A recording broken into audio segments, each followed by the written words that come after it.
එකට හේතු දැන් ඔය පටිච්ච සමුප්පාදේ තියෙන්නේ ඔය දුක්ඛ සත්‍ය තියෙන ඕවත් උකසේ තියෙන.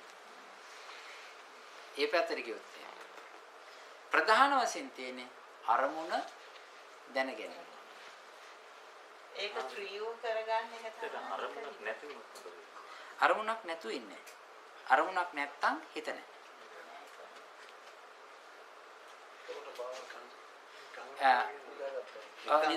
එතකොට අරමුණක් නැත්තම් එහෙම හිත අර එයාගේ මූලයේ එයා හදාගෙන තියෙන අරමුණක් තියෙනවනේ අර මූල අරමුණ.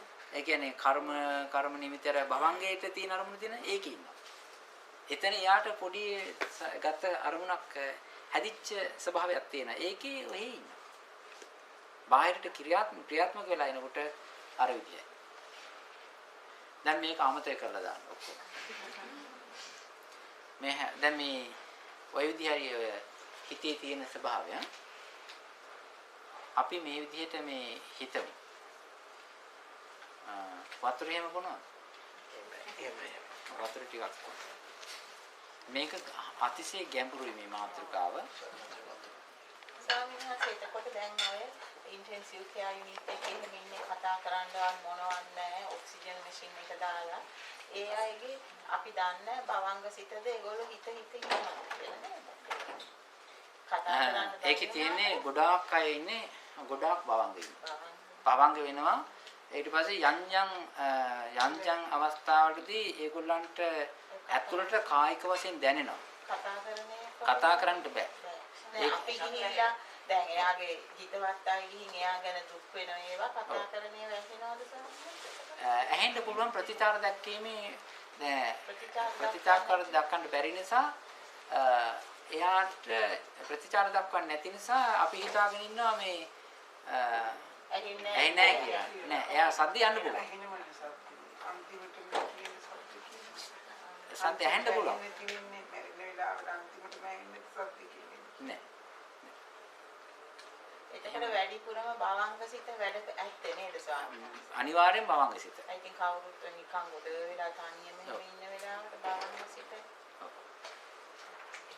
ඒ වෙලාවේදී අකුසල් කෙරෙනවද කියන එක හිතන්න බැරි නිසා.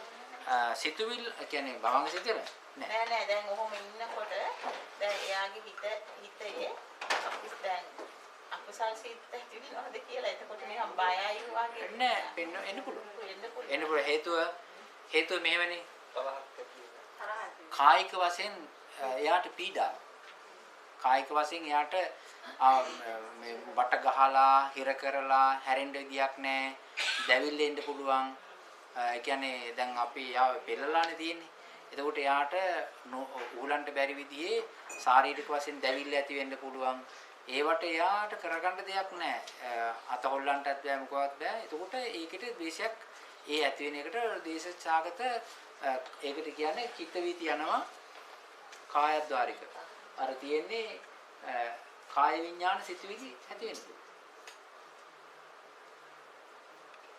සෝමනසේ ජවන්සි හතක් චිත්තක්ෂණ හතක් යන්න යම් හේතුවක් තියෙනවා ඒකෙන් නැවතින් නැත්නම් එහෙම නැත්නම් චිත්ත නියාම ඒ ආවන් පස්සේ යම් කිසි දෙයක් ආවන් පස්සේ නිකන් ෆ්ලෝ වෙන ගතියක් තියෙනවා හතක් යනකොට ඒක ආදී වෙලා යනවා ඔව්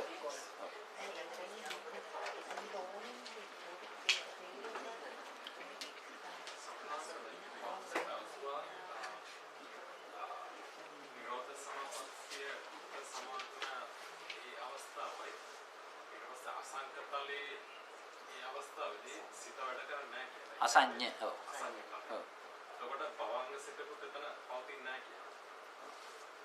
එතකොට දැන් කොහොමද එතනින්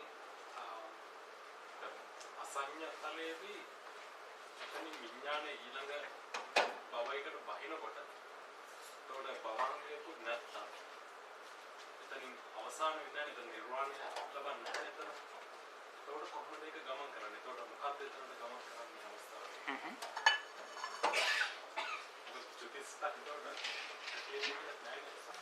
ඒක වෙන්නේ මෙහෙම.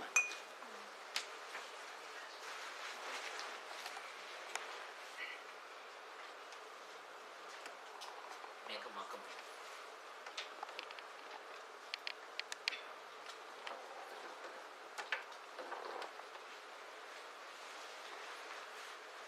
සත්වය වර්ග තුනක් ඉන්නවා. එකක් තමයි හිතයි ඇඟයි තියෙන සත්වය.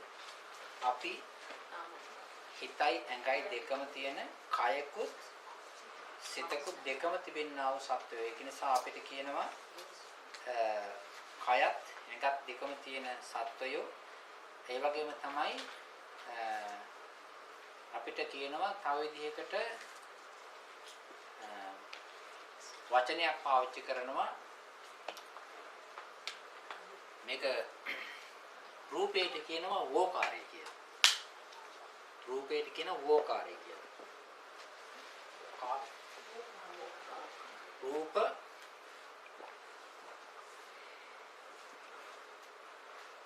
වෝකාරය. රූප වෝකාරය වේදනා වෝකාරය සංඥා වෝකාරය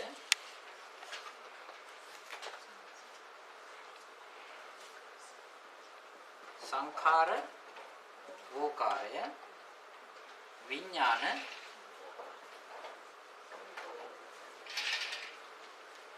වෝකාරය. මේක තේරෙනවනේ? රූප වෝකාර, වේදනා වෝකාර, සංඥා වෝකාර, සංඛාර වෝකාර, විඥාන වෝකාර. මෙතන තියෙනවා කීයද? මෙන්න මේ පහත් එක්ක ගැවසෙන සත්‍යයන්ට කියනවා පංචවෝකාර භාවිකයෝ කියලා.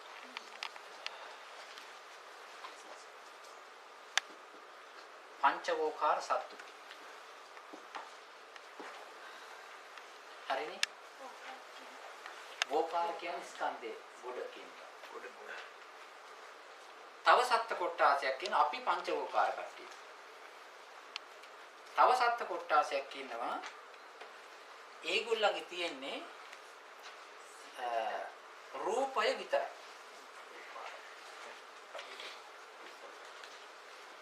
රූපවෝකාරය විතරයි.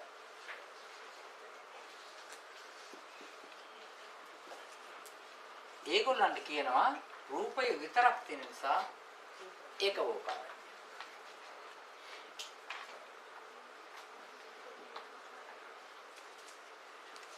ඒකවෝකාර සත්තු. මේ තේරෙනවද? වෝකාර. ඒකවෝකාර කියලා කියන්නේ රූපේ එකයි නේ මේ පහෙන් එකයි තියෙන්නේ. මේ සත්තු කොයි ආරේ? අසඤ්ඤ තලයේ ඉන්නේ එක ඒකවෝකාර සත්තු වෙන තැන එකයි තියෙන්නේ.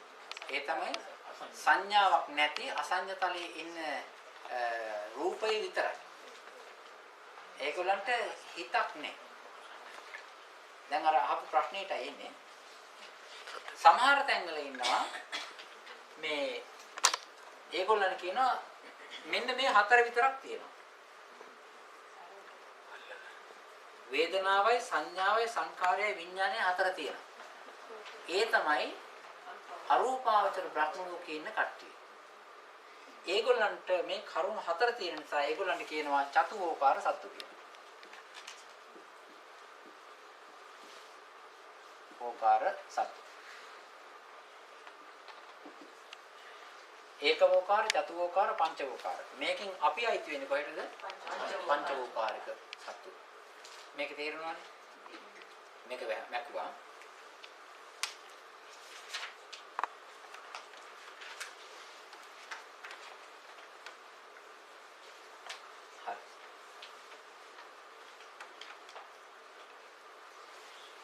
මේ ලෝකේ මේ මිනිස්සු කලකිරෙන්නේ අමුතු දේවල්. සමහරු වචනයට කලකිරෙනවා. සමහරු කන විදියට කලකිරෙනවා. සමහරු අඳින විදියට කලකිරෙනවා. සමහරු හිටගෙන ඉන්න විදියට කලකිරෙනවා. සමහරු ඉඳගෙන ඉන්න විදියට කලකිරෙනවා. සමහරු කට හඬට කලකිරෙනවා. සමහරු බලන බැල්මට කලකිරෙනවා. ඊළඟට සමහරු කන දේවල්ට කලකිරෙනවා. එහෙම කලකිරීම එපා වීම নানা ප්‍රකාර. එහෙම මේක දැකලා තියෙනවා. දැකලා නැද්ද? දැකලා තියෙන හැමතැනම තියෙන කන විදිහේ ගෙදරක් තියෙන 4 දෙනෙක් ඉන්නවා 4 දෙනා කන ඉන්න 4 දෙනාම කැමති නැහැ. ඒ වගේම සමහරු කණේ වලට අනිත් අය කැමති නැහැ. අපෝ ඌවද කන්නේ කියලා. ඉතින් මේ ඇඳුමට සමහර අය කැමති නැහැ. අපෝ මේ මොකද්ද මේ ඇඳගෙන? කොහොම යන්නේ? එහෙම කියන. හැම වෙලාවෙම මිනිස්සු කැමති නැහැ. ඒකේ ගැඹුරු පැත්තට ගියාන් පස්සේ මේ සමහර අය හිතට කැමති නැහැ. හිත කෙලෙහි කරකිරලා. හිතට කලකිරලා ඒ අය හිතනවා එන තරම් දුක් වේදනාවල් එන්නේ මේ වේදනාව කියන එක තිබිච්ච හින්දා. වේදනාවට ඒගොල්ලෝ කැමති නැහැ. සමහර සංඥාවට කැමති නැහැ. විඤ්ඤාණය මේ සංස්කාරයන්ට කැමති නැහැ. විඤ්ඤාණයට කැමති නැහැ. මේ පහට මේ හතරට කැමති නැහැ ඒගොල්ලෝ. හැබැයි රූපේ කෙරේ කලකිරෙන්නේ නැහැ. ඉතින් ඒගොල්ලෝ කියන්නේ රූපේ තිබුණත් මොකද මේ රූපේ තිබුණත් මේ කෙනිත්වාම රිදෙන්නේ වේදනාව තියෙන හින්දා මිසක අතින්ද නෙවෙයි කියලා කියන්නේ. එහෙම හිතලා මේගොල්ලෝ රූපේ කෙරෙහි කලකිරෙන්නේ නැහැ. අන්තිමටම කලකිරෙනවා මේ හතර කෙරෙහි. කලකිරලා ඊට පස්සේ ඒකට භාවනා ක්‍රමයක් තියෙනවා. භාවනා කරලා මේ හිත ගැන කලකිරලා හිත ගැන එපා වෙලා හිතින්ද තමයි හිතෙන්නේ හිතින්ද තමයි දුක් ඇති වෙන්නේ හිතට තමයි කනගාටුව හිතට තමයි ශෝකය අතට නෙමෙයිනේ ශෝකය අතටත් නෙමෙයි කකුලටත් නෙමෙයි බඩටත් නෙමෙයි ඔළුවටත් නෙමෙයි හැම ශෝකයක්ම හිතටයි හැම වේදනාවක්ම හිතටයි ඒක නිසා මේ අය මේ හිත ගැන අන්තිමටම කලකිරලා ඒක එපා කියලා සම්පූර්ණ හිත එපා කියලා භාවනාවක් කරනවා හැබැයි රූපේ සම්බන්ධයෙන් අත ගන්නෑ. එහෙම උනායින් පස්සේ මේගොල්ලෝ මේ විදිහට භාවනා කරගෙන දැන් මේගොල්ලෝ ඉතින් භාවනා කරගෙන යනවා. දැන් මෙහෙම භාවනා කරලා මේ රූපයන් කෙරේ කලකිරෙන්නේ වේදනා නාම ධර්ම කෙරෙහි කලකිරිලා රූප කෙරෙහි කලකිරින් නැතුව පිහිටුවාගත්ත හිතක් එක්ක භාවනාවකින් ඇති කරගත්ත හිතක් එක්ක මෙයා දැන් ඇඳට වැටලා ඉන්න මැරෙන්න. දැන් එයාගේ හිතේ රූප ආස්නේ වේදනා නාම ධර්ම ආසාවක් නැහැ. දැන් ඉන්ටෙන්සිව් කියා කියන්නේ. දැන් ඔන්න භවංග යනවා. හැබැයි මෙයා භවංග මෙහෙම ගියාට මෙයා භාවනා කරලා හොඳට හිත නාම ධර්ම කෙරේ කලකිරිච්ච හිතක් තියෙන එපා කරපු හිතක් තියෙන කෙනෙක්. හිත ශක්තිමත්. දැන් මෙයාට තියෙනවා මේ වෙනකොට ඇඟකුත් තියෙනවා හිතකුත් තියෙනවා. තේරෙනවනේ? මෙයා මේ භාවනා කරපු එක්කෙනාට ඇඟකුත් තියෙනවා. දැන් අපි හිතුව මෙහෙම කියලා ඇඟ මේ ශරීරය මේ හිත මෙතනින් දැන් මැරෙන්න යනකොට අවසාන චුතිසිත යනවා. මේ චුතිසිත ඉවර වෙනවත් එක්කම මේ රූප ටික මෙහෙම යනවා. හැබැයි මෙයා මේ රූප හැදෙන්නේ මේ භවයේ තිබෙන්නා වූ හැටියටයි මේ චුතියෙන් පස්සේ මෙයාගේ මේ හිත් පේලිය මෙතනින් නැවතිනවා. ප්‍රතිසන්දිය නැහැ. ප්‍රතිසන්දි සිතක් නැහැ. හැබැයි ඒ වෙනුවට ප්‍රතිසන්දි සිතක් වෙනුවට මෙයාට තරබාරු එකක් හැදෙනවා. ලොකු එකක් හැදෙනවා. ඒක තමයි මෙයාගේ උප්පත්තිය කියලා කියන්නේ. ප්‍රතිසන්දි සිතක් නැහැ. ප්‍රතිසන්දි රූපයක් විතරයි තියෙන්නේ. හැබැයි වැඩක් නැහැ. ඒක මොකක්ද? ඒක කුලගක් වගේ එකක්ද? වලාකුලක් වගේ එකක්ද? ඩෝසරයක් වගේ එකක්ද? පිටිගෝනියක් වගේ එකක්ද කියලා එහෙම එයා දන්නේ නැහැ. ඒ රූපය හදාපු එක්කෙනාවක් දන්නේ නැහැ. එයා ඉන්නේ මොන වගේ තත්ත්වයකද? දැන් මේක කල්ප 500යි.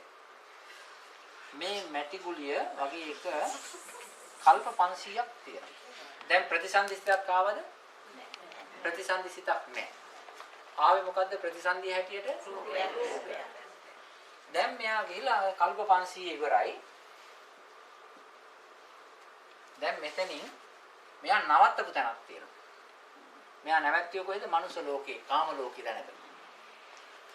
පල්ලා හිටපු මිනිස්සු ඔක්කොම පොඩි පොඩි ධම්මපදයෙන් මොන බණක් දෙයක් අහගෙන යන් නිවන් යන්න පුළුවන් අය නිවන් ගිහිල්ලා බබලෝ යන්න පුළුවන් අය බබලෝ ගිහිල්ලා දිව්‍ය ලෝක යන්න පුළුවන් අය දිව්‍ය ලෝක ගිහිල්ලා. හැබැයි මෙයා කාම ලෝකෙන් තමයි මේක නතර කරේ. කල්ප 500 ඉවරයි. දැන් මෙයාගේ මේ කල්ප 500 ඉවරයි. දැන් මෙතනින් වෙන්නේ මොකද්ද? මෙයාගේ චුතිය කියලා කියන්නේ මේ රූපය අතුරුදහන් වෙනවා. මෙතනදී ප්‍රතිසන්දිසිතක් හැදෙනවා. ඒකට සමාන රූපයක්. දැන් මෙතනින් මොකද කරේ? මෙයා මෙතන ඉඳලා ආරම්භයේ ඉඳලා මෙතෙන්ට තිබුණාද හිත්? නැහැ. තිබුණේ මොකද්ද? මැටිගෝනිය වගේ රූපයක් විතරයි තිබුණේ. ඒක නැති වුණා. ඒ වෙනුවට මෙයා මෙහෙන් එතෙන්ට යන්න ඉස්සරලා නවත්තපු තැනට සමාන හිතකුයි රූපයකුයි හැදෙනවා.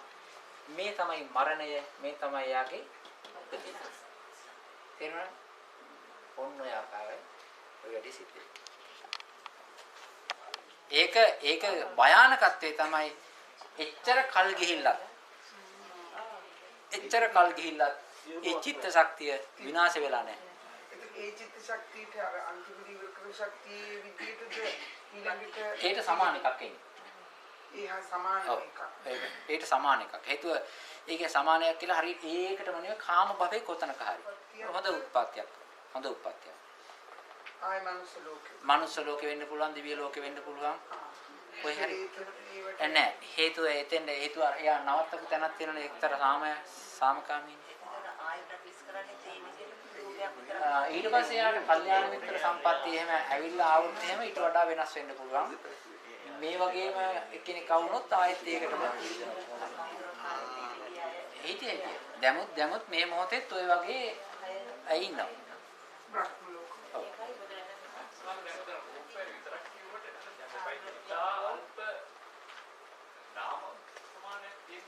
නෑ.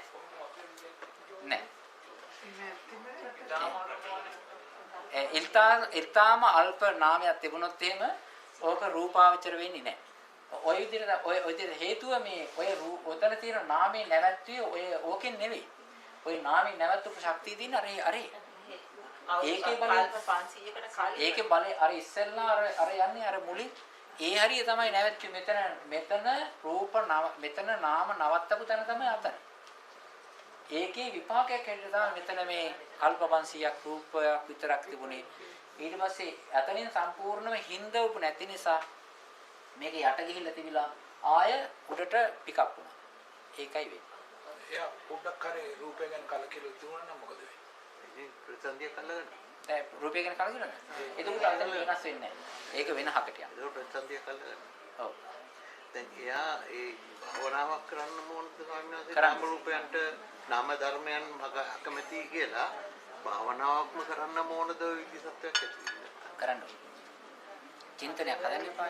භාවනාව කියන්නේ චින්තනයක් හදන එකනේ. එහෙම නැතුව ICU එකේ මරුණට ඒක වෙන්නේ හැම වෙලේම ඒකම හිත බා. නෑ ඒකද මෙහෙ දැන් අපි බෞද්ධ භාවනාව විතරක් නෙවෙයි මේ යෝගීන් කරනවා. යෝග භාවනා වෙනත් ආගම් වල ඒවා කරනවා. අර අනිත් විදිහට වෙන්නේ ඒක වෙන එකක්. අර නාම ඒ කියන්නේ අරූපාවචර බ්‍රහ්ම ලෝකයේ උපදින හැටි වෙන්නේ ඒක වෙන විදියක්. ඒ චතුෝකාරව ඒකේ වේදනාව සංඥා සංකාර විඥාන තියෙනවා.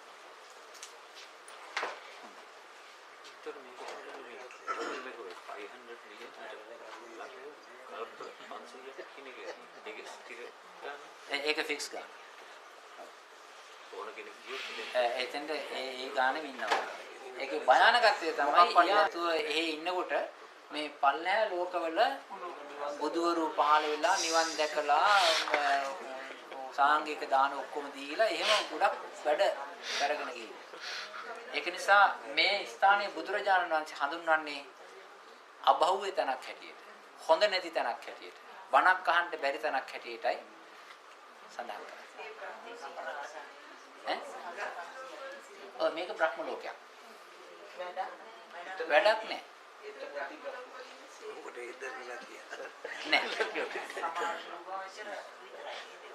මේ අසඤ්ඤ තලයේ කියන එකේ විතරයි. අසඤ්ඤ තලයේ කියන බ්‍රහ්ම ලෝකේ විතරයි. මේ වගේ තියෙන එකයි.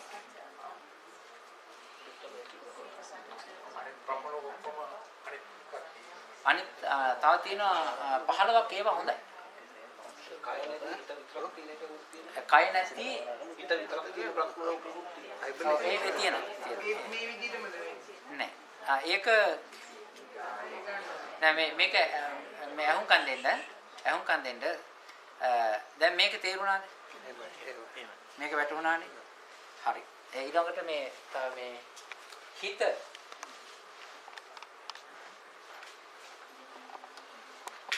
දැන් මේ අසඤ්ඤතලයේ එක්කිනාට කියන නමක් කිව්වා. මොකද්ද? ඒකෝකාර භවිකයා කියලා කියන්නේ. හේතුව එයාට තියෙන්නේ රූප කැල විතරයි. අනිත් එක තමයි සමහර අය රූපයට කලකිරෙනවා. දැන් අර ඉස්සෙල්ලක් කෙනා කලකිරෙන්නේ මොකටද? නාමයට. සමහර අය රූපයට කලකිරෙනවා. රූපයට කලකිරලා මට බැනුම් අහන්න වෙන්නේ මගේ ඇහැ ඇඹරිච්ච හින්දායි කන කොට වෙච්ච හින්දායි ඔක්කොම මේ රූපේ තියෙන දෝෂින් හින්දා තමයි මට නිකන් මේ ෆොටෝ එකකටවත් මාව ඉඳ ගන්නේ නැත්තේ කියලා එයා රූපයට කලකිරෙනවා. එහෙම තියෙනවනේ. ඉතින් රූපේ හින්දානේ දැන් අත වශයෙන්ම රූපයට වැඩි තැනක් දෙනවන්නේ. දෙනවා. දැන් සාමාන්‍යයෙන් බලන්න අපි ආවාහ විවාහයක් කරන්න ගියන් පස්සේ ඉස්සෙල්ලාම බලන්නේ රූපේ නේද? ගැළපෙන්නේ නැහැ කියලා කියනවා. ඉස්සර වෙලාම බලන්නේ රූපේ. දැන් අර මොකද්ද කියන්නේ මෙහෙමනේ. දැන් විවාහයක් කරගන්න ගියන් පස්සේ අහන්නේ සාංගික දාන කීයක් දුන්නාද කියලා නෙවෙයි. රූපේට ඒක නිසා වර්ග කිරීම උසමහත ඒ හැම එකක්ම තෝරන බේරන ගතිය ඔක්කොම තියෙන්නේ රූපේ. ඒක නිසා සමහර අය ලෝකේ රූපයට කැමති නැහැ. රූපයේ කෙරේ කලකිරෙනවා. ජාතියක් හැටියට සලකන්නේ චීනු කියලා කියනවා, ජපන්නු කියලා කියනවා, කොරියන් කියලා කියනවා, ඉන්දියන් මිනිස්සු කියලා කියනවා, ඇෆ්‍රිකන් කාර්යෝ කියලා කියනවා නේද? ওই බෙදීලා තියෙන මොකක් හින්දාද? රූපේ. ඒ නිසා සමහර අය බෙදීලට කැමති. ಜಾති වශයෙන් ආගම් වශයෙන් ඔය වගේ අනිත් එක යුද කලකෝලහල වලට පැටලෙන්න සිද්ධ වෙන රූපේට ඛණ්ඩ දෙන්න ඕනේ, ගෙවල් දොරවල් හදන්න ඕනේ, මහා විශාල වැඩ මේ පාඩත් එක. අනිත් එක විශාල වැඩ කොට ඛණ්ඩ දෙන්න ඕනේ නේද? වේලෙන් දරින්න බෑ, පෙඟුනොත් ලෙඩ, ඊට පස්සේ වේලුනොත් ලෙඩ, හැප්පුනොත් ලෙඩ, ළඟින් කොහේ හරි කාගේ හරි හිටියොත් ඒ ලෙඩ. ඒක නිසා මේ රූපේ නිසා ලෙඩ ගොඩක්. අනිත් එක මැරිලත් ඉවර වෙන්නේ නැහැ. යකෙක් මරුණාන් පස්සේ යාගේ අර පොඩි අඟුරු කැලලක් වගේලු මේ විසිවේ අඟුරු කැලලක් වගේ ඉතුරු වෙනවා දැන්. මේ වගේ ඇඟක් තියාගෙන ඉඳලා මරුණාන් පස්සේ ඊට පස්සේ පෙට්ටි හදන ඒවයි ඒව තියෙනව නේද? එතනත් මැරිලත් එහෙම නිදහසක් දෙන්නේ නැහැ. ඒක නිසා ඔය රූපයට කලකිරෙනවා. රූපයට කලකිරිලා චතුත්ථ ධානයෙන් එහාට එයා මොකද කරන්නේ? රූපය ගැන කිසිම තැකීමක් කරන්නේ නැහැ. හැරෙනවා එයාගේ මනස නාමයට අගයක් දීලා. එකක් තමයි අහස. අහස ගැන හිතනවා. මට රූප ගැන හිතා ඉන්නවට වඩා මේ අහස ගැන හිතුවොත් තමයි හරිය හොඳයි කියලා. ඒකේ උස අහස කියලාත් නැහැ, කළු අහස කියලාත් නැහැ, නිල් පාට කියලාත් නැහැ. අහස කියන සංඥාව ඇති කරගත්තයන් පස්සේ කිසිම කරදරයක් නැහැ. ඊට පස්සේ යා අහස හේතු හිතනවා. ඒකට කියනවා ආකාසානංචාසන කියලා. ඒ හැඟීම ඇති ගන්න. ඊළඟට කියනවා දැන් අහස ගැන හිතනවා. අහස මේක මොහොම වඩාගෙන ගිහිල්ලා මෙයා මේකෙන් ගන්න ධානයක්. ඒකට කියනවා ආකාසානංචයතනේ ධානය. දැන් මේක මේ ආකාසානංචයතන ධානය තමයි දැන් අහස මුල් කරගෙන තමයි මේක හැදෙන්නේ. දැන් මේක මෙයා පුරුදු කරනවා. දැන් මෙයාට මේ අහස සංඥාව තියෙනවා හොඳට. තිබිලා ඊට පස්සේ ඊළඟට මේ අහස කියන එක දැනගන්නේ මොකෙන්ද? හිත. අහස කියන සංඥාව දැනගන්නේ හිතෙන්. ඊට පස්සේ යා තව පැත්තකට හැරෙනවා. මේ අහස ගැන දැනගන්න හිත ගැන හිතනවා. මේ අහස ගැන දැනගන්න හිත ගැන භාවනාවක් කරනවා. මේ අහස මේ අපි හිතමු මේ අහස මේ පන්සල විතර ලොකුයි. හිතාගෙන ඉන්න අහස පන්සල විතර ලොකුයි. එතකොට ඒක හිතන හිතත් ඒ තරම්ම ලොකුයි.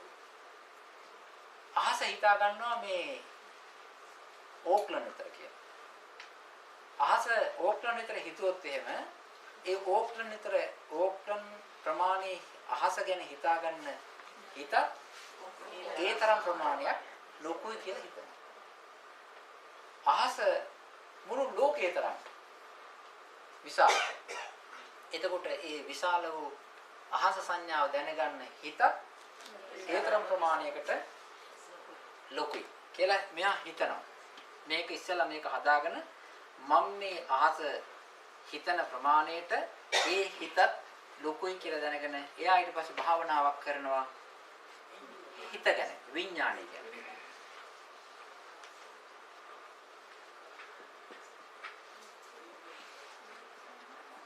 විඥාණය ගැන හිතනවා. ඒ විඥාණය මේකට සමානුපාතිකව තමයි ගන්න. ඊට පස්සේ දැන් විඥාණය හැමතැනම තියෙන්නේ විඥාණය. අහස ගැන හිතුවත් විඥාණය හැමතැනම විඥාණය. ඊට පස්සේ මෙයාට හැදෙනවා ධානයක් හැදෙනවා. ඒක ඇවිල්ලා විඥාන ධානය. මේ දෙකම රූප නෙවෙයි. මේකත් රූප නෙවෙයි. මේකත් රූප නෙවෙයි. ඊළඟට මෙයා මේකේ ඉඳලා තවත් ටිකක් මේක වඩාගෙන ගිහිල්ලා ඊට පස්සේ හිතනවා මෙහෙම.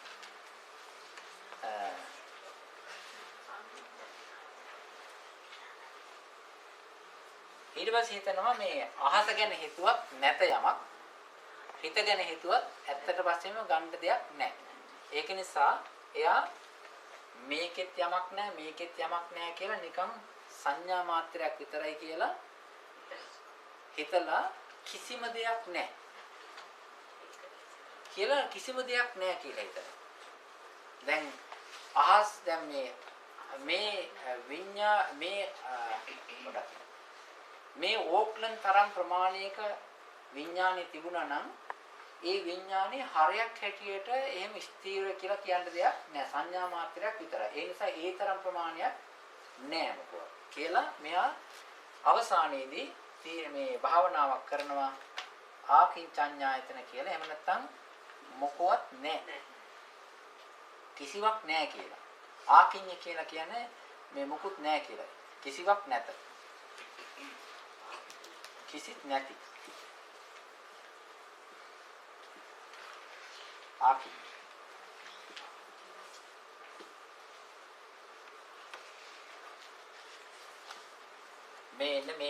මේක හැදෙනවා.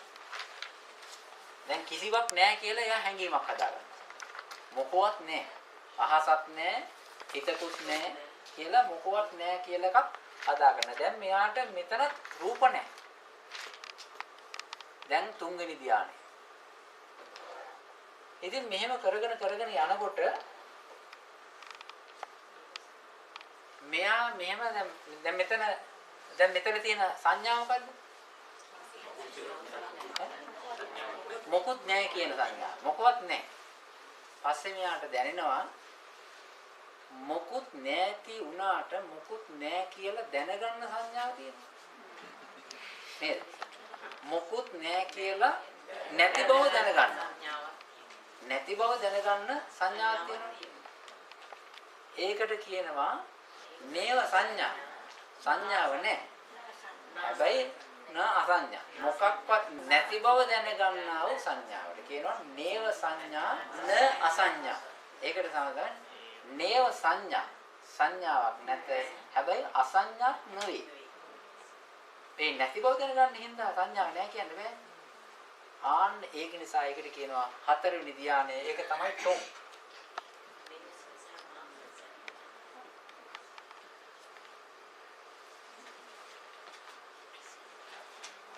නේව සංඥා. සංඥාවකුත් නෑ න අසංඥා. නේව සංඥා න අසංඥා. ඒක හැදෙනවා. දැන් මේ ස්ථාන හතරම හතර දෙනෙක් යන්නේ මෙතනින් පටන් ගන්න. ඔහොම යන්නේ. මේ ස්ථාන හතරම සමහර අය මෙතන නවතිනවා, සමහර අය මෙතන නවතිනවා, සමහර අය මෙතන නවතිනවා, සමහර අය මෙතන නවතිනවා. භව අග්‍රය කියලා කියන්නේ මෙතෙන්ද. භව අග්‍රය කියලා කියන්නේ දැන් සතර මහා මොකද්ද අපායේ පටන් භව අග්‍රය දක්වා කියලා කියන්නේ. භවයේ අග්‍ර මෙතනින් එහාට යන්න තැනක් නැහැ. ඒක නිසා මේ තමයි භවයේ අග්‍ර ආයෙත් එනවනම් ආයෙ පල්ලයට එන. දැන් මේ හතරෙම තියෙන්නේ මේ අපි හිතමු දැන් මේ බ්‍රහ්මය හතර දෙනෙක්. දැන් සමහර අය මේකේ සමහර අය මේකේ ඔය හතර දෙනෙක්.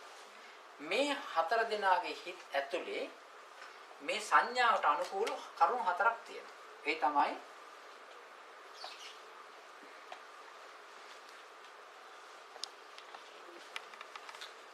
වේදනා සංඥා සංඛාර විඥාන. මේකේ තියෙන වේදනා සංඥා සංඛාර විඥාන. මේකෙත් ඒ විදිහයි මේකෙත් ඒ විදිහයි. මෙන්න මේ අයට කියනවා චතුෝකාර භවිකයෝ කියලා. වෝකාර හතරක් තියෙන චතුෝකාර භවිකයෝ හතර දෙනා මෙහෙමයි.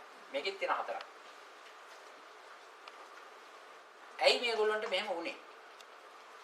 මෙහෙම වුනේ මේගොල්ලෝ මේ හතරස් කරන්න පුළුවන් කොටු කරන්න පුළුවන් මේ රූප කෙරෙහි මේගොල්ලෝ කලකිරුණා. මේකෙන් කලකිරලා එපා වෙලා තමයි මේ එපා වෙලා මේ ඔක්කොම එපා වෙලා තමයි මෙහෙට බෑගන්නේ. ඒක නිසා මේවා අරූපයි.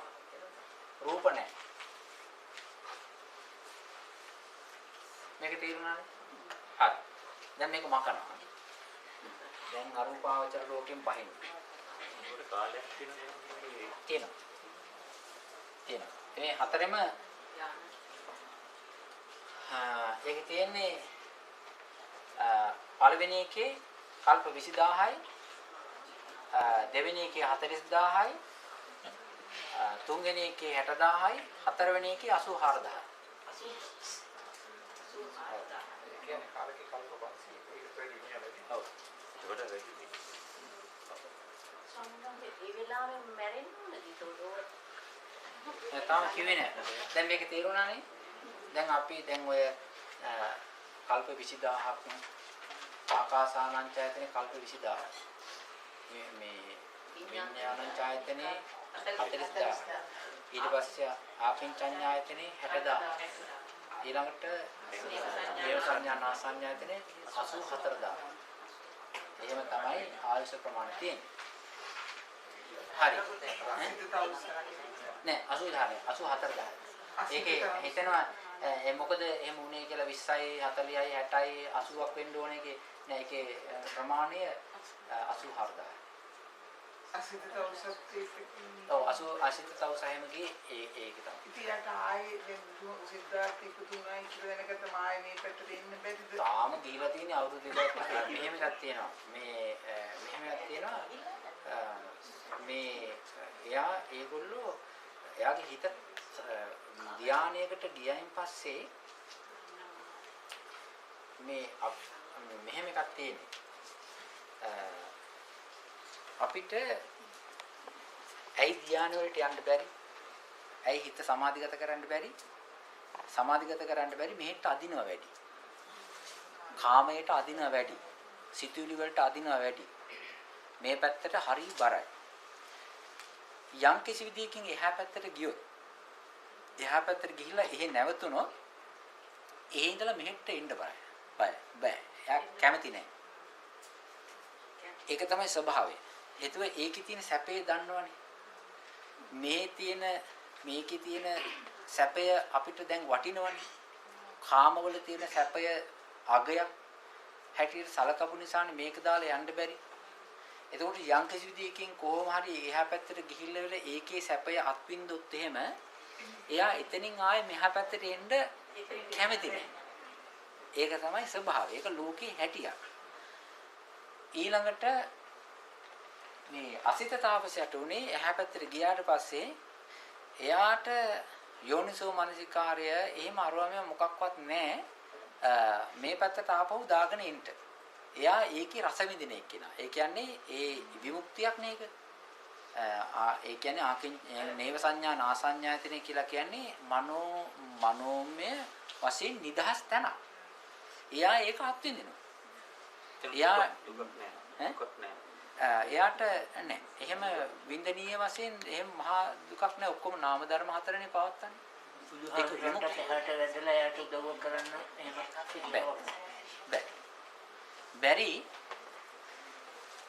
බැරි මෙහෙමයි. මේ දැන් ප්‍රශ්නයක් තියෙනවනේ. ඇයි බුදුරජාණන් වහන්සේ එහි ගියේ නැත්තේ කියලා. බුදුරජාණන් වහන්සේ ගියේ නැත්තේ බුදුරජාණන් වහන්සේගේ ධර්මය ගණ්ඩ බුදුරජාණන් වහන්සේගේ ධර්මයේ ගණ්ඩ නම් කරුණු දෙකක් අවශ්‍යයි. එකක් තමයි දර්ශනය අවශ්‍යයි. දර්ශනයේට මෙයාට තියෙන්න ඕනේ ඇහක් තියෙන්න. එයාට ඇහකුත් නැහැ. එක්කෝ බණ අහන්න තියෙන්න ඕනේ කනකුත් නැහැ. නාසයක් දිවක් වැඩකුත් නැහැනේ. එතකොට ප්‍රධාන වශයෙන් බුද්ධ දර්ශනයකුත් නැහැ. අහන්නත් බැහැ.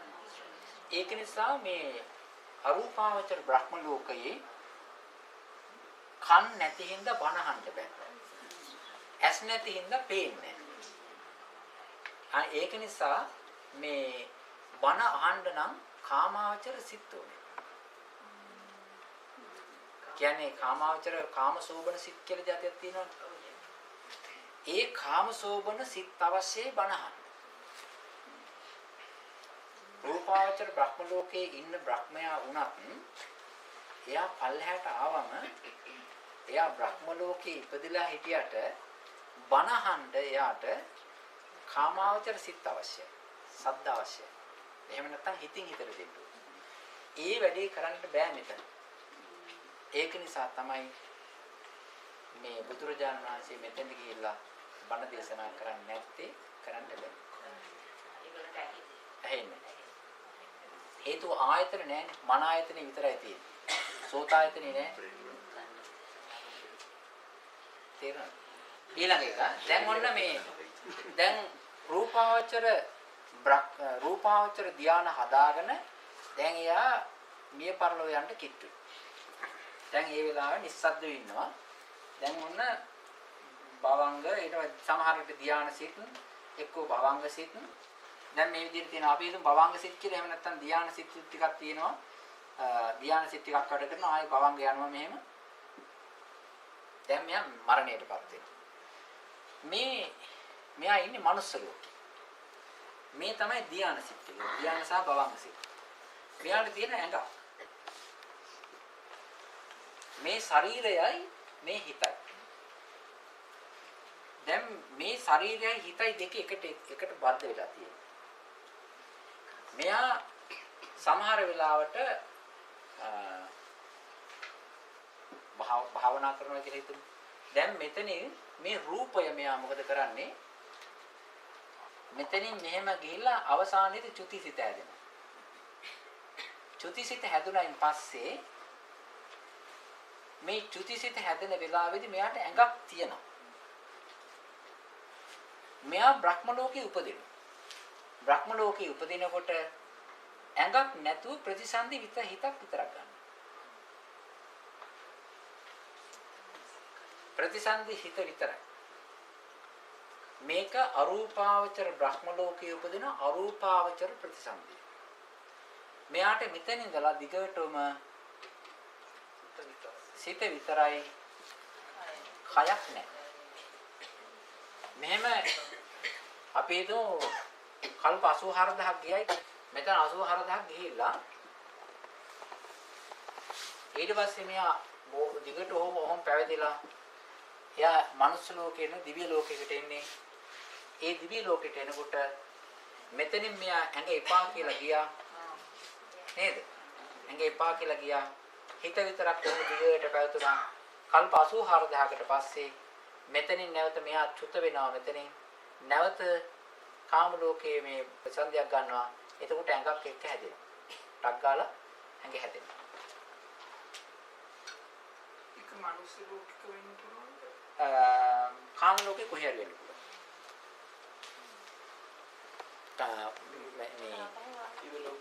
මේ සුගතියක වෙන්න පුළුවන්. සුගතිය. දුගතියක වෙන්න. නෑ නෑ නෑ. දුගතිය කියන්නේ. ඔය විදිහට රූපයක් මවා ගන්න බෑ ඒ බන්නේ නේද? නෑ සම්පූර්ණ එපා කියලාම කියේ ආයේ මේ බනහන්න ඒ මොකක්වත් නෑ. ඒ අපි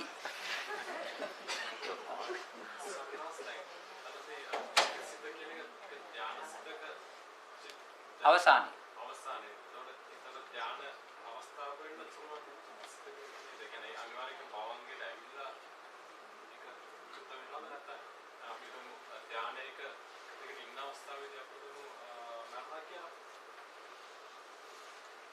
ඒකට ඒක අනිවාර්යයෙන්ම හැදිලා ඒක භවංග සිතක් වඩ භවංගයට ඇවිල්ලා චුත්ත වෙනවා නැත්නම් ඒ කොයි හරිද? උතන දැන් අනේ මට්ටම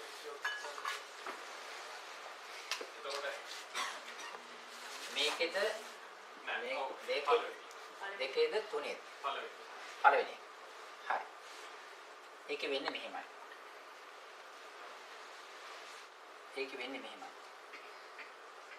මේකත් හොඳට මතක තියාගන්න. අපි භාවනා කරනවා. භාවනා කරලා භාවනා කරාන් පස්සේ ධ්‍යාන ශක්තිය කියලා එකක්. ධ්‍යාන ශක්තිය ධ්‍යාන සිත් ඇවිල්ලා සාමාන්‍යයෙන් එහෙට මෙහෙට හෙල්ලෙන හිත් නෙවෙයි. ඒවා බොහොම හයිය හිත්. ඒ වගේ අරමුණුත් බොහොම ප්‍රසන්නයි, බොහොම සෞම්‍ය ප්‍රසන්න මෘදු මොලොක් වෙච්ච තාම රමණීය අරමුණු. මේ යම්කිසි කෙනෙක් අරූපාවචර බ්‍රහ්ම ලෝකෙ බ්‍රහ්ම සිත් හදාගත්තා නම් එයා භාවනා කරලා ඊළඟට එයා භාවනා කරලා යම් කිසි විදියකින් භාවනා හිතක් හදාගත්තා නම් ඒ හිතට කියනවා ආනින්ජ හිත කියලා. ආනින්ජ හිත කියලා.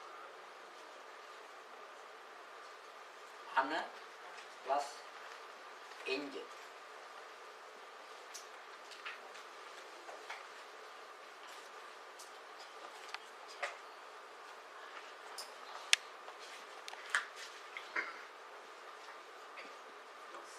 එන්ජ කියලා කියන්නේ හෙල්ලෙනවා. ආනෙන්ජ කියලා කියන්නේ හෙල්ලෙන්නේ නැහැ කියන එක. නොසෙල් වෙන හිතක් හැදෙනවා. ඒ නොසෙල් වෙන හිත හැදෙන නොසෙල් වෙන ආනෙන්ජ සමාධි කියලා කියන්නේ අරූපාවචර සමාධි වලට. තේරෙනවද? මේක තේරෙනවද? ආනෙන්ජ සමාධිය කියලා කියන්නේ අරූපාවචර හදාගත්ත ආකාශ විඥාන ආකින්චඤ්ඤායතන නේව සංඥා හතරටම කියනවා ආනින්ජ සමාපatti ආනින්ජ සමාධි කියලා. අපි හිතමු මේ ආදුර කෙනෙක් භාවනා කරලා මේ ආනින්ජ සමාපatti හදාගත්තා. ඒ කියන්නේ අරූපාවචර බ්‍රහ්ම ලෝකය. සමාධිය හැදුනන් පස්සේ කියනවා ඒ සමාධි අරමුණ නිකන් සාමාන්‍යයෙන් අපේ තිබෙන්නා වූ බණස්තිරියක් පාංගිරියක් වගේ නෙවෙයි. හරීම ප්‍රසන්න සෞම්‍ය අරමුණක්. ඒකට කියනවා ගරු ආරම්මණය කියලා. ධර්මයේ කතා කරන්නේ මොකද්ද කියලාද? ගරු ආරම්මණය කියලා කියනවා. ඒ ගරු ආරම්මණය කියන එක ලබා ගත්තයින් පස්සේ ඕනෑම වෙලාවක යම් කිසි තරක ඉඳගත්තද ස්විච් එක ඕන් කරන්නේ ගරු ආරම්භ. ප්‍රථම ධානයේත් ඒ වගේ හැකියාවක් තියෙනවා ඊට වඩා ප්‍රබලයි මේක. යම් කිසි තැනක හිටගත්තද ශනේකින් ගන්න පුළුවන් එහාට මේ සමාධිය. ඇයි? එයාගේ හිතට ගරු වෙන්නේ ප්‍රධාන වෙන්නේ මේ ආරම්භය. දැන් මෙයා භාවනා කරගෙන ඉන්නවා. භාවනා කර කර ඉන්නකොට හැන්දෑවේ 7:00ට PM ඕක්ලන්ඩ් ශ්‍රී ලංකාරාමේ දායක විට කියන නම් හම්බ වෙනවා. 7:00ට යනවා. ධානයෙන් එළියට එනවා. ඇවිල්ලා 8 වෙනකල් කතා කරනවා. මිනිස්සුත් එක්ක. කතා කරලා දැන් එතකොට ධාන තියනවාද ඒ වෙලාවේ? නැහැ. 8 වෙනකල් කතා කරා. පැය භාගයයි දුන්නේ. ඊට පස්සේ දැන් පොඩ්ඩක් නැහැ. ධානට යන්නේ නැහැ. දැන් සාමාන්‍යයෙන් පොඩ්ඩක් ඊට පස්සේ ගිහිල්ලා පොඩි ෂවර් එකක් එහෙම අරගෙන දැන් රාත්‍රී 10යි. රාත්‍රී 10යි. රාත්‍රී 10ට තාම සමාධියට ගියේ නැහැ. මේ ස්වාමීන් වහන්සේ රාත්‍රී 10ට මේ ස්වාමීන් වහන්සේට හැදෙනවා heart attack එකක්. heart attack එකක් හැදිලා මේ ස්වාමීන් වහන්සේ අපවත් වෙන වෙලාවේදී ශරීරයට heart attack එකක් වුණාට ඒ වෙලාවේදී මේ ස්වාමීන් වහන්සේට මතක් වෙන්නේ මොකද්ද? අරමුණ. මොකද්ද අරමුණ? ගරු අරමුණයි එන්නේ. ඒක භාවනාවේ ඉන්න ඕනේ නෑ. මේ ස්වාමීන් වහන්සේට මේක මතක් කරනවා. මතක් කරා මේක මතක් වෙනවා. හේතුව ඒක ගරු අරමුණක් නිසා. ඒ අරමුණ අල්ලගෙන මේ ස්වාමීන් වහන්සේ මෙතනින් අයින් වෙනවා. අතන ගිහිල්ලා ලෑන්ඩ් කරනවා. තේරුණාද? එතකොට මෙතනින් heart attack එකක් හැදිච්ච ශරීරයක් අත්හැරියා. චුතියක් සිද්ධ වුණා. ඊට පස්සේ මෙතන ගිහිල්ලා ඒ ස්වාමීන් වහන්සේ උපදිනවා. ඒ තමයි අරූපාවචර බ්‍රහ්ම ලෝකේ අරූපාවචර විපාක සිතකින් ගිහිල්ලා මෙතන ප්‍රතිසන්දිය හට ගන්නවා. ඒ ප්‍රතිසන්දිය හටගත්තයින් පස්සේ ඒ ස්වාමීන් වහන්සේ ප්‍රතිසන්දි සිතත් අරූපාවචරයි භවංගත් ඔක්කොම අරූපාවචර විපාකයි අවසානයේදී කල්ප 84000කට පස්සේ චුතියත් අරූපාවචර විපාක. දැන් මේ ප්‍රතිසන්දියයි චුතියයි භවංගයි ඔක්කොම එක සමානයි. තේරුණාද? ඔන්න ඔය විදියයි ඔය වැඩේ සිද්ධ වෙන්නේ.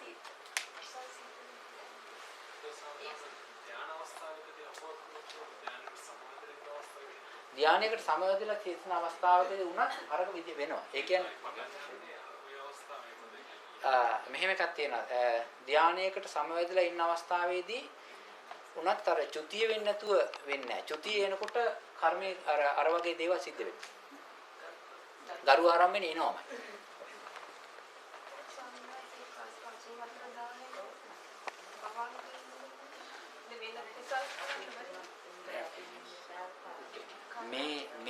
මේක තව එකක්. මේ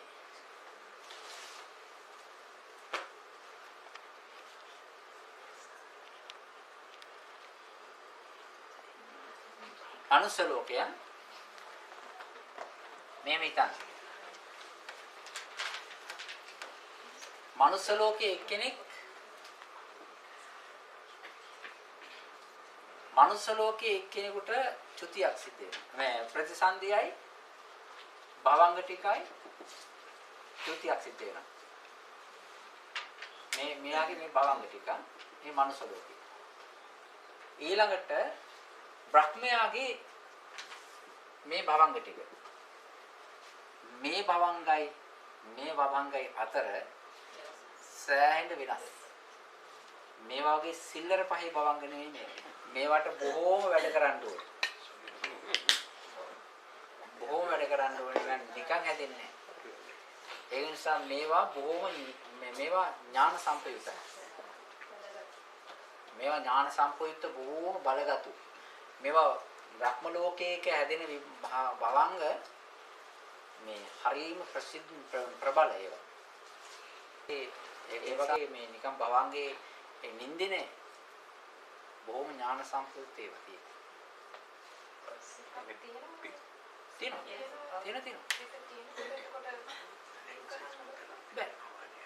පින් කරන්නේ නැහැ මෙතන. මෙතන තියෙන්නේ මේ තියෙන්නේ ඒගොල්ලෝ විහිස්සලා ජීවිතේ කරපු මේ රූපාවචර කුසල් වල විපාක විඳින තැනක් මිසක එතනදී කරන දේවල් නෙවෙයි.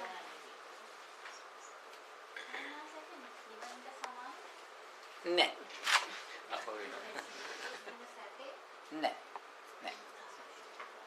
විඳින සැපේ නිවනට සමාන නෑ.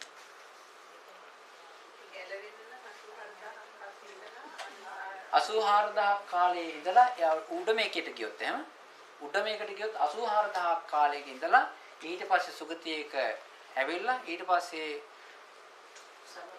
කවුරු හරි බුදු කෙනෙක් හරි හමු වෙලා ඊට පස්සේ වෙන වැඩසටහනකින් තමයි නිවන් දකින්න ඕන වෙන්නේ. සමහර වෙලාවට ආර්ය තත්වයටපත් වෙච්ච කෙනෙක් එහෙ ගියොත් එහෙම පිරිනුවම් පාන්නත් පුළුවන්. ඈ මේගොල්ලෝ ආවේ නැහැ. ඔව්. රූපාවචර බ්‍රහ්ම ලෝක 16ක් තියෙනවා. රූපාවචර බ්‍රහ්ම ලෝක 16ක් තියෙනවා. මෙහෙමයි තියෙන්නේ. බ්‍රහ්ම පාරිසජ්ජ, බ්‍රහ්ම පුරෝහිත, මහා බ්‍රහ්ම. කීයක් තියෙනවද? 3යි. ඊට පස්සේ තියෙනවා පරිත්ත ආභ, අප්පමාන ආභ, ආභස්සර. දැන් කීයද? 6යි. ඊට පස්සේ තියෙනවා පරිත්ත සුභ, අපමාන සුභ, සුභ කින්නක.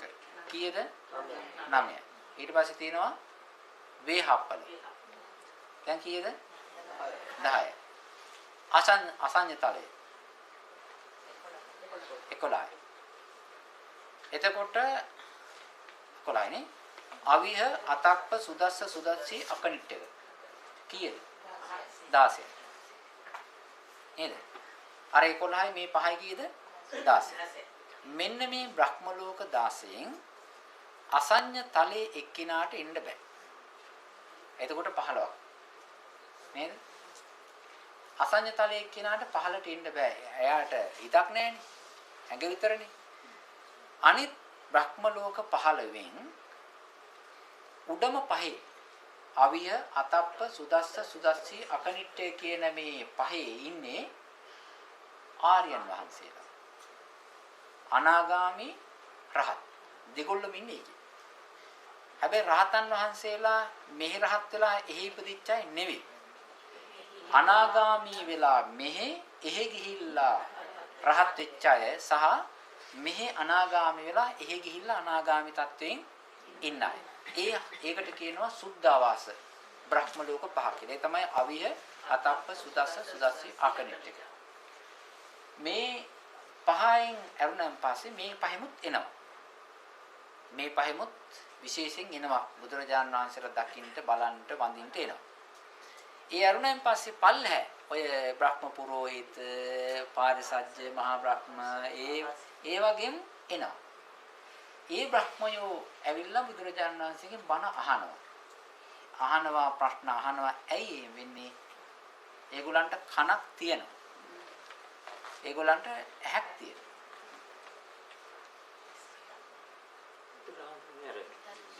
ධම්මචක්කප්පවත්තන සූත්‍රයේ බ්‍රහ්ම ලෝක 16ටම ඇරුණා. ඒකට ඒ අන්තිමට නම් බ්‍රහ්ම ලෝකයට ඇරුණාට ඒ ප්‍රයෝජන නැහැ. බ්‍රහ්ම ලෝක මෙහෙමයි. බ්‍රහ්ම ලෝක ඔක්කොටම ඇහුනේ නැහැ. බ්‍රහ්ම ලෝක 16න් ඇහුනේ 15කටයි. 15 නම් තියෙනවා. හේතුව අනිත් එකට අහන්න බෑ. රූපාවචර බ්‍රහ්ම ලෝක තියෙන්නේ 16යිනේ. ඒ 16න් අසඤ්ඤ තලයේ අයින් කරන්න ඕනේ. ඒකේ වැඩක් නැහැ. ඒක ඩිලීට් කරන්න. එතකොට 15කටයි ඇහෙන්නේ. ඒ 15 කට්ටිය තමයි ආවේ.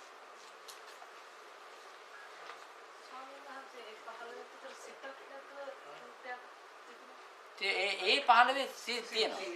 බ්‍රහ්ම ලෝක කියලා කිව්වම මේක මේ හරි ඔව් දැන් අපි ඉස්සෙල්ලා කතා කරේ කන් නැති ඇස් නැති බ්‍රහ්ම ලෝක ඒවා කෙලිම අයින් කරා.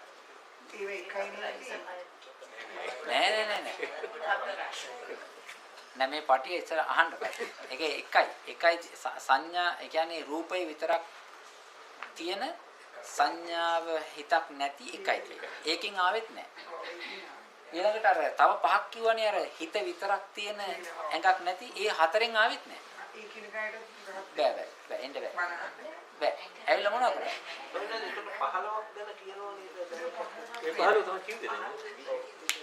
ඒ 15ට අමතරවද අනිත් ඔව් ඒ 15ට අමතරව තමයි 6. රූපාවචර අසංයතල 1යි අර අනිත් ඒවා 4යි. ඒ පහේට කොහොමද බෑ. අනිත් අයට පුළුවන්. දැන් ඒ හරි ස්වාමීන් වහන්සේ කතාවේදී කිව්වා ආදී පුද්ගල කෙනෙක් ගිහින් ඉදිරියට ඒවට යන්නේ කරනවා. කිව් ගිහින් පිරිනිවන් පාන්න පුළුවන් කියලා එහෙම ගන්නවා. ඒ ආරයන් පුළුවන්. ඒ කියන්නේ මෙහෙමයි. මේ බ්‍රහ්ම ලෝක පටලවා ගන්න හොඳ නෑ නූඩ්ල්ස් වගේ. ඒක පිරිසිදුව දැනගන්න ඕනේ. ඒ කියන්නේ රූපාවචරේව තියෙනවා, අරූපාවචරේව තියෙනවා. රූපාවචර බ්‍රහ්ම ලෝකවල ඉපදුනොත් ඒ රූපාවචර බ්‍රහ්ම ලෝකවල ඉපදුනාට පස්සේ මේ අපි නෑදෑයොත් ඉන්නවා. රූපාවචර බ්‍රහ්ම ලෝකවල අපේ නෑදෑයෝ හිතවත් අය ස්වාමින් වහන්සේලා එහෙම දැන් ප්‍රථම ධානයේම සාමාන්‍ය ගිහියෙක් වුණත් යන්න පුළුවන්. ප්‍රථම ධානය උපදවාගෙන පංච නීවරණ ධර්ම යටපත් කරගෙන හිත පැවැත්වීම නිසා ධාන චිත්තය આવොත් එහෙම ඒ මොනවා කරගෙන හිටියත් අවසානයේදී ධාන අරමුණ එනවා මරණාසන්න අවස්ථාවේදී. ඊට පස්සේ ඒකට අනුකූලව කරු ආරම්භණයක් එකේ බ්‍රහ්ම ලෝකේ උප්පත්ති ලැබෙනවා. ඒ රූපාවචරවත් අරූපාවචරවත් නිකන් සාමාන්‍ය බ්‍රහ්ම ලෝකෙද? නෑ රූපාවචර. රූපාවචර.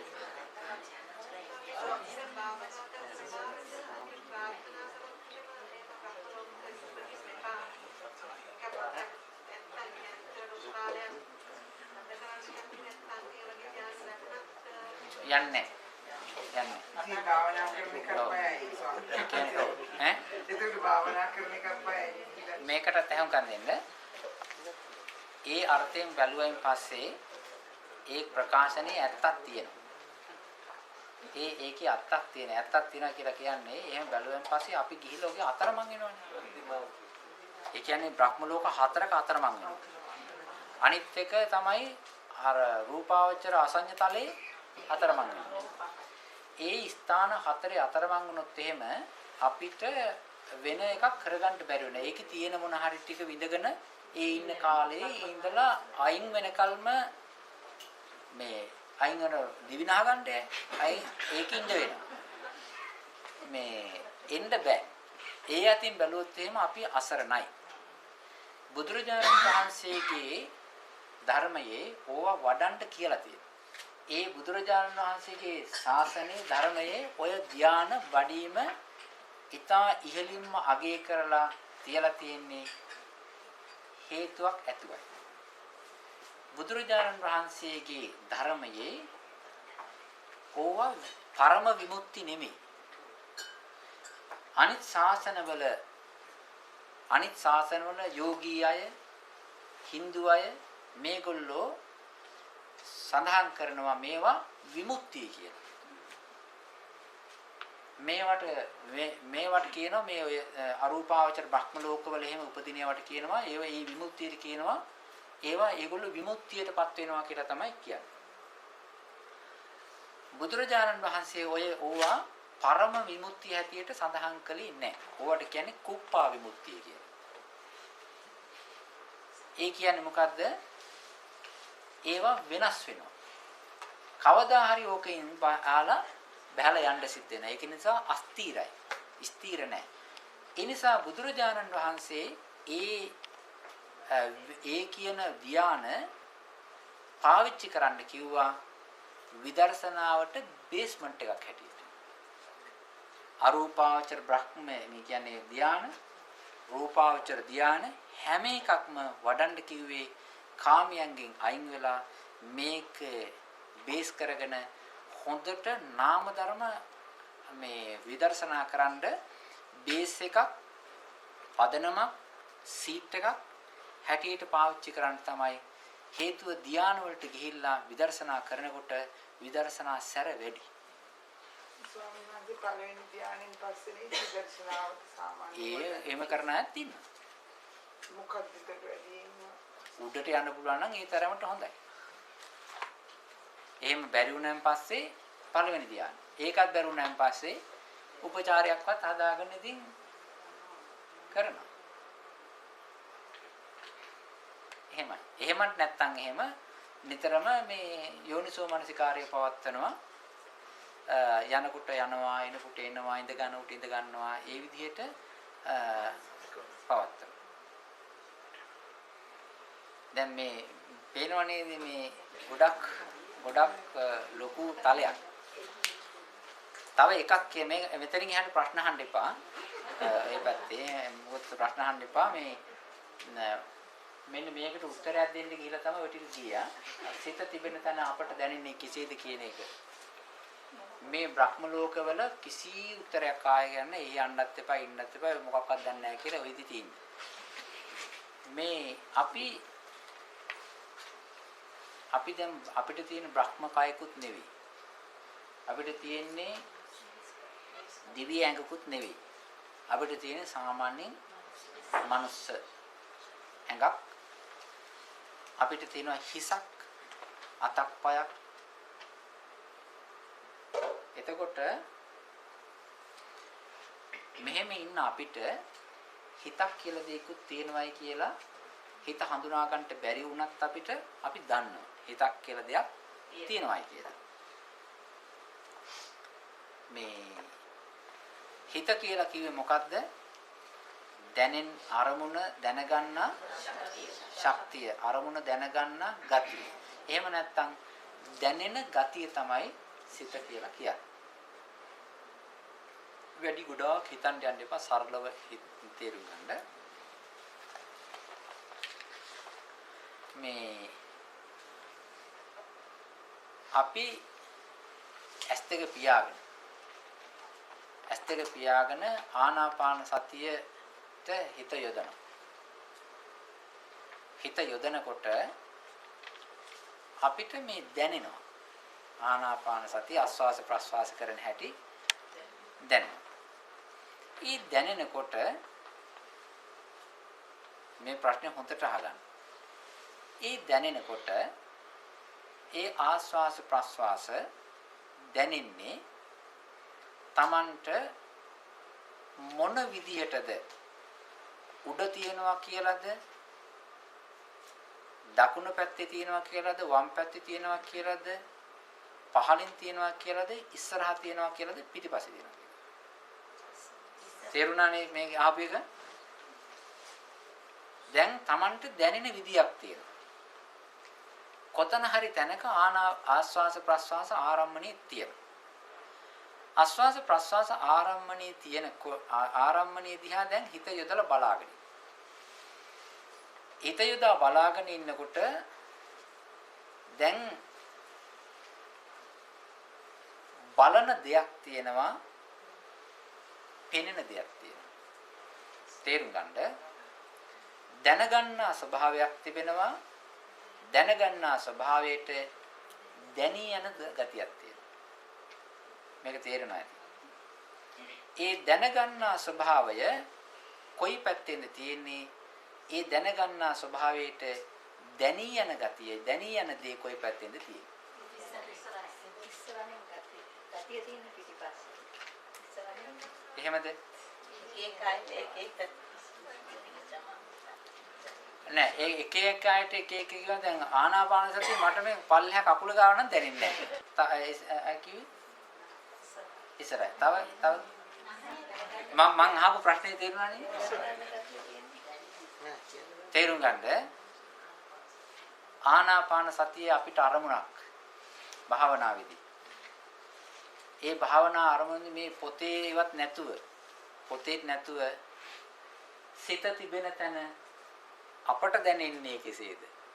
අර ඉස්සල්ලා කිව්වේ සිත තිබෙන්නේ කොහෙද? ඔය ගොඩාක් ලෝකයේ මිනිස්සුත් ගිහිල්ලා හොයපු තැන නේද? මේ ශ්‍රී ලංකාරාමේ භාවනා වැඩසටහනේදී සිත තිබෙන තැන අපට දැනෙන්නේ කොහොමද? වෙලින්ටන් වෙනස් වෙන්න පුළුවන් මෙහෙමයි තියෙන්නේ. දැනෙන ගතිය කියලා කියන්නේ සිතයි. ඒ දැනෙන ගතියට තමයි දැනෙන්නේ. ඒ දැනෙන ගතිය කොතන හරි සෙන්ටර් වෙලා කොතන හරි ඉඳගෙන දැනෙන ගතිය කොයි පැත්තකට හරි යොමු වෙලා ඒකට දැනෙන්න ඕන දේ දැනගන්න. එතකොට ආස්වාස ප්‍රස්වාස කියන ඒ ස්වභාවය අපි ඉස්සරහින් ඉඳලා මේ පැත්තට බලනවද නැත්නම් ඒ පැත්තේ ඉඳලා මේ පැත්තට බලනවද? හොඳයි. ඇතුල් පැත්තේ මේ පැත්තේ ඉඳලා මේ පැත්තට බලනවා කියන අය අතුස්සන්න බලන්න. බලා ගන්න පරිසං වෙන්න ඕනේ අනිතයි.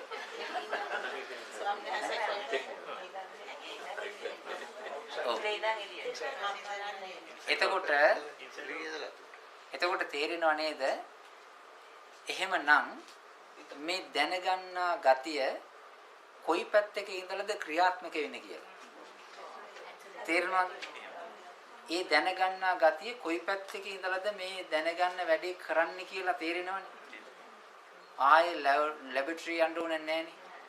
ඒක සිත තිබෙන තැන අපට දැනෙන්නේ කෙසේද? අපිට දැනෙන්නේ ඔය විදිහටනේ. සයන්ටිස්ට්ලාට වෙන විදිහට දැනෙන්න පුළුවන්. ඒක ප්‍රශ්නයක් නෑ. අපි ඒගොල්ලන් ගාවට යන්නේ නැහැ. අපිට දැනෙන විදිය. මේ සරල සිල්ලර පහේ ඈ. එහෙමනම් බලන්න මේ කෙනෙක් හිටගෙන නෑ දැන් ඔහොම ඉඳගෙන ඉන්නවා. එතකොට හැම එක්කිනාගේම කඳ ටිකක් බාගෙට ඍජුව තියෙනවා. දැන් හැම එක්කිනාම හිතනද තමන්ගේ ඉඳගෙන ඉන්න තැන බිම පොඩ්ඩක් ඉස්සරහයි. එතකොට තමන්ට දැනෙන්නේ කොහොමද? එතන ඉඳලා බිම ඉඳලා පිටිපස්සේ ඉස්සරහා බලන එකද තියෙන්නේ නැත්නම් පල්ලෙහාට බලන එකද තියෙන්නේ? පල්ලෙහාට බලන එකක් නේද දැනෙන්නේ. ඒ විදිහට තමයි සිත තිබෙන තැන අපට දැනෙන විදිය. එහෙමනේ? දැන් ඔහම ඇස් දෙක පියාගෙන මේ උඩ හිතන්න මේ සීලිම ගැන. සීලිම ගැන හිතනකොට ඒ සීලිම ගැන හිතන්නේ සීලිමට උඩින් ඉඳලා පල්ලටද නැත්නම් පහළින් ඉඳලා උඩට? පහළින් ඉඳලා උඩට නේද හිතෙන්නේ? එහෙම නේද? ඊළඟට දැන් ඔහම ඇස් දෙක පියාගෙන ඉන්නකොට තමන්ගේ දකුණු කන පොඩ්ඩක් කහන. දකුණ කන ගැන අහනකොට කහන දැනකොට එහෙම නැත්නම් දකුණු කන ගැන හිතනකොට ඔය සීලිම ගැන හිතුවා වගේ මේ උඩින් පහළින් ඉඳලා උඩට හිතන්නේ එහෙම නැත්නම් පොයින්ට් එකේ ඉඳලා පහළට දෙන්නේ නැත්නම් හරහට දෙන්නේ. සිත තිබෙන තැන අපට දැනෙන්නේ කෙසේද? එහෙම නේද තියෙන්නේ? ඊළඟට බලන්න මේ නිකට තියෙන තැන බලන්න කොහොමද කියලා. ඒ නිකට කොහොමද දැනෙන්නේ? උඩ ඉඳලා පල්ලෙහාටද නැත්නම් ඉස්සරහටද නැත්නම් උඩ ඉඳලා මේ නැත්නම් හරහකටද දැනෙන්නේ? ඔව්. එහෙම නේද? මෙහෙම නිකට කහනකොට දැනෙන්නේ නිකන් ඇන්ගල් වෙලාද නැත්නම් ඇන්ගල් තමයි. ඔන්න ඔය විදිහට තමයි මොකක්වත් නොදන්න අපිට හිත තියෙන දැන දැනෙන්නේ. හිත කියන එක මූලය කොහේ තිබුණත් දැනෙන තැන නම් අපිට ඔන්න ඔය විදිහටයි දැනෙන්නේ. අනිත් අයට කොහොමද දන්නවද? අපිට නම් ඒ විදිහට නැහැ. ඒක නිසා ඔන්න ඔය විදිහට අපි පළවෙනි කාරණේ තමයි අපිට අවංක විය යුතුයි. එතකොට මේ හිත දැනෙන ගතිය, හිත මොකක් හෝ වේවා දැනෙන ගතිය තියෙන්නේ නහයට පිටිපස්සෙන් වගේ කියලා තමයි හිතෙන්නේ නේ. හැබැයි ක්‍රියාකාරී ස්වභාවය නිකන් ඒ පැත්තේ ඉඳලා තමයි එනවා වගේ නම් තියෙන්නේ. අර අනිත් ඒවා මන් දන්නේ නැහැ. එතන නේද තියෙන්නේ. අපිට දැනෙන්නේ එහෙමනේ. ඒ නිසා අපි භාවනා කරනකොට මේ දැනෙන ගතිය ඉන්න පැත්තයි දැනෙන ගතියට දැනීමට අහු වෙන දෙයි කොයි පැත්තේද කියලා දැනගෙන තිබීම භාවනාවට ගොඩාක් ප්‍රයෝජනවත් වෙනවා. ඒක හරියට උපකාර වෙනවා. හේතුව එතකොට තමයි අරමුණ හොඳට හසුරවන්න එහෙම පුළුවන්කම තියෙන්නේ. නැත්තම් එහෙම වෙන්නේ අරමුණයි හිතයි දෙක පටලවා ගන්න. මේක තේරුණාද? තරයි පහයි. අපි එහෙමනම් මම හිතන්නේ ළම්පහත් තෝරන්නේ. ඒක තමයි. ධර්මයේ සාකච්ඡා කරා ඇහුවා. ඒ වගේම මෙනෙහි කරා. මම හිතන්නේ අලුත් දේවල් දැනගන්න ඇති. හිතුවා ප්‍රශ්න ඇහුවා. ඉතින් මේ සෑම කාරණයක්ම අපි මේ බුදුරජාණන් වහන්සේගේ ධර්මයේ දේශනා කළා තියෙන නිසා තමයි මේ අපි මේ විදිහට සාකච්ඡා කරන්නේ අසාගත්තේ. ඉතින් භාවනාවක ස්වරූපයෙන් සම්දෙනාම ඉතින් මේ ගැඹුරු ධර්ම කරුණු හිතීමෙන් මෙනෙහි කිරීමෙන් අසා ගැනීමෙන් කුසල් සිත් විමසන සිත් ඒ කියන්නේ ධම්ම විචය සම්බොජ්ජංගය වඩා ගැනීම වශයෙන් සිහිය දියුණු කරගත්තා. ඉතින් මේ ධර්මයේ තව ගැඹුරට දැනගන්න ලැබේවා. ඒ වගේම සෑම දිනාට මේ ධර්මය ඊටමත් හොඳින් පැහැදිලිව විසිතුරුව වටහාගෙන තීරුම් අරගෙන කෙලවර මේ සිත් වැඩ කරන්නේ නැති, චෛතසික ධර්ම වැඩ කරන්නේ නැති, తాවකාලික නැවතීමක් නැති, රූපත් නැති, ඒ වගේම ආකාශ ධාතු කියලා දෙයක්වත් නැති, කිසිම දෙයක් නැති, නමුත් පවතිනා වූ ශාන්ත වූ නිර්වාණ ධාතුව මේ කුසල් බලයෙන් අවබෝධ වේවා කියලා කවුරුසා